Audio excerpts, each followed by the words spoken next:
Greetings my dear farmers. Stardew Valley's 1.6 update has been out for a few months on PC. With the mobile and console update presumably around the corner, the Valley will be getting many new and returning farmers. So this week, I thought it would be best to brush up on some essential tips and tricks. If you learned something new, be sure to comment mayo, and as always, like and subscribe for more Easy Lily. First things first, picking your farm. Each layout has its own unique features, and if you're a seasoned farmer, you likely already have a favorite. It might be the perfect time to try out the Riverlands farm, since 1.6 has added a fish smoker to this map as a starting gift. This machine will double the value of any fish, making it very overpowered, especially in year 1. The Hilltop Farm's quarry is best for mining, the Forest Farm has respawnable hardwood, and the Wilderness Farm can help you quickly advance your combat skill. Four Corners is usually considered best for multiplayer, so solo farmers tend to ignore it. But this layout is actually amazing with helping you organize the different sections of your farm. Highly recommended. But of course, the centerpiece of the new update is the Meadowlands farm. You start with a coop and 2 chickens and a funky looking blue grass, which your animals will love. For beginners, I would recommend the standard farm as there are few obstacles to manage and more than enough space for farming and animals. On day 1, there's not all that much to do on the farm. Clear some space and plant your parsnips before heading into town. Buy your first potato seeds with your 500 starting gold before taking some time to explore and introduce yourself to the new townspeople. Potatoes are the best starting crop since they take less than a week to grow and sell at a basic price of 80 gold each. You'll also want to grab any forageables you find laying around. This can boost earnings, fill up your energy bar, and you'll have a little gift handy when you run into a cute NPC. While you don't need to create a full list of tasks, good planning can make your farming experience much more enjoyable. The TV is sometimes treated as a mere decoration by new farmers, but the weather report and fortune teller can provide valuable guidance when planning your day. Living off the land segments can give valuable tips and make sure not to miss the Queen of Souls for a new recipe every Sunday.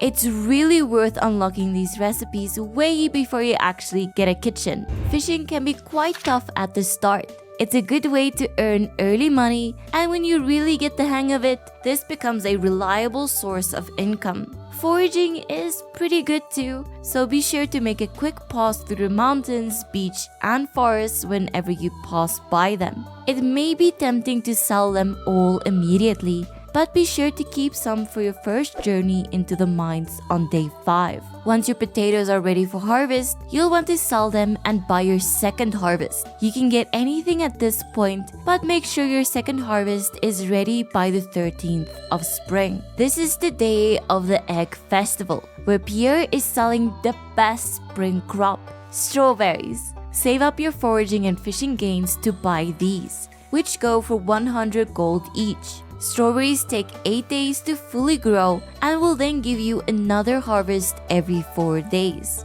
With a good strawberry patch, you can easily get through spring without having to worry about your funds. Jojo will clear the mines on day 5, showing just another way how Jojo cares for our community. Here you can find many valuable gems and ore, and every 10th floor has a treasure chest. You'll progress through floors by finding ladders, which can be dropped from rocks or from slaying enemies. If you are running low on energy and have no food nearby, remember to bring your hoe and dig up some dirt, because there's a chance you might get a much needed cave carrot. Eventually, you will start clearing floors with bombs, but at first you will have to find your ladder down the old-fashioned way. Make sure you have enough snacks and you'll be able to venture much further. The mines have a total of 120 floors with a change in scenery and difficulty every 40 floors. You're gonna want to prioritize getting copper and iron more than just going as deep as possible. As tempting as that sounds, it's worth going to floors you've already passed to farm ore, but keep an eye on the clock. If you're still stuck in the mines at 2 a.m., you will pass out and lose 10% of your gold, up to 1,000 gold. It is a good idea to bring along a chest that you can place right here by the entrance close to the elevator, as you will be getting lots of goodies and won't necessarily have the bag space to keep everything. So once your bag gets full, quickly come back to the entrance and place some things inside of your chest. Toss your ore into a furnace, and once you have a few copper bars, you can start upgrading your tools. Tool upgrades take a few days, so people often leave these upgrades for lost. I would recommend doing this as soon as you can, starting with the pickaxe since it'll help you breeze through the mines. The watering can is a super useful upgrade as well, so wait until you see a rainy day approaching on the weather forecast, water all your crops, and hand the watering can in at cleanse. Then 2 days later, you can collect your can without losing a day's crop growth. Building relationships with the villagers is crucial. Giving gifts, completing quests, and attending festivals are great ways to increase your friendship levels. Higher friendship levels unlock special events and benefits, so don't neglect your social life. Now, what's the best way to befriend all the Pelican Town residents? There's a help wanted quest board in town right in front of Pierre's that gets almost daily quests where you get 2 days to complete a quest for one of the villagers for some friendship points. Besides this, you can give each villager 2 gifts per week. There are some universal gifts that all the villagers like or love, but they are kinda hard to get in the beginning. The weekly gifts reset on each Sunday, so make sure to give all gifts before that day. Talking to the villagers daily also awards you with a bit of friendship points. So with a combo of all of this, you'll be sure to be the talk of the town. Now here, I have to take a moment to address something important. Many beginner farmers try to find and talk to everyone daily while giving them all 2 love gifts, also while making sure not to forget any birthdays. This can get incredibly time-consuming and adds unnecessary stress to your daily routine. You should decide early who you want your friends to be and make time to hang out with them and find out what they like. As you improve your friendship, you will unlock cutscenes that give you more background on a character and strengthens your bond. The only missable cutscene is Sam's 3-star event, which must be triggered before winter of year 1.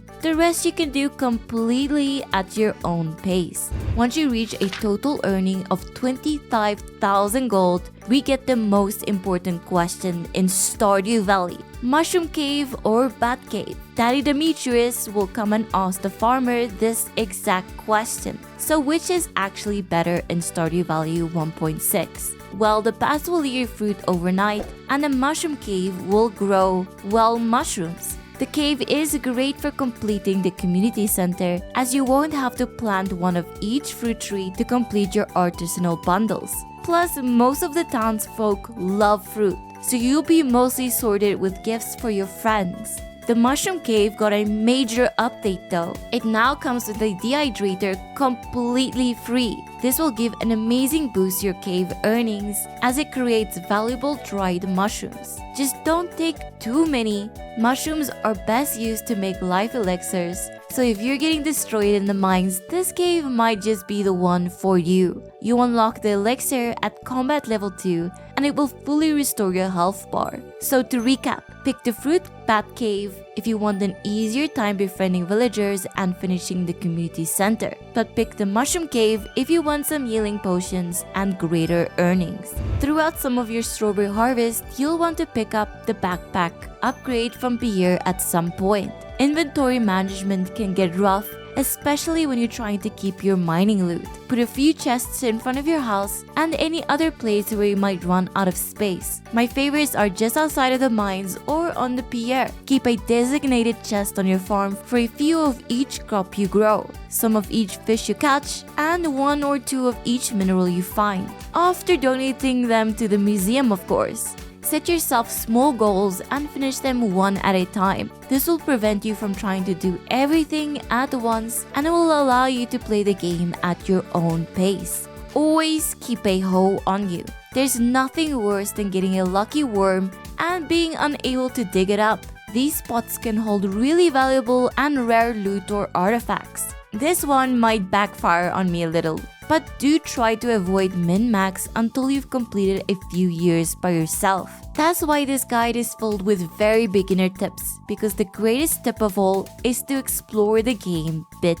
by bit. Here's a good tip: go to the settings and turn on Show Tool Hit Location. If you keep wandering in the wrong direction, make sure you visit the traveling merchant at least once per weekend. They set up a shop in the Sinarcept Forest, can have a variety of potentially valuable or elusive crafting ingredients or community center items. But beware, they close their doors at 6 p.m. each day. And there you have it, folks. These are just a few tips to get you started in Stardew Valley 1.6. There's so much more to discover and enjoy in the latest update, so there has never been a better time to unwind, take your time, and have fun. If you found this guide helpful, please give it a thumbs up and consider subscribing for more cozy gaming content. And don't forget to hit that notification bell so you never miss an update. Thanks for watching, and I will see you in the next video.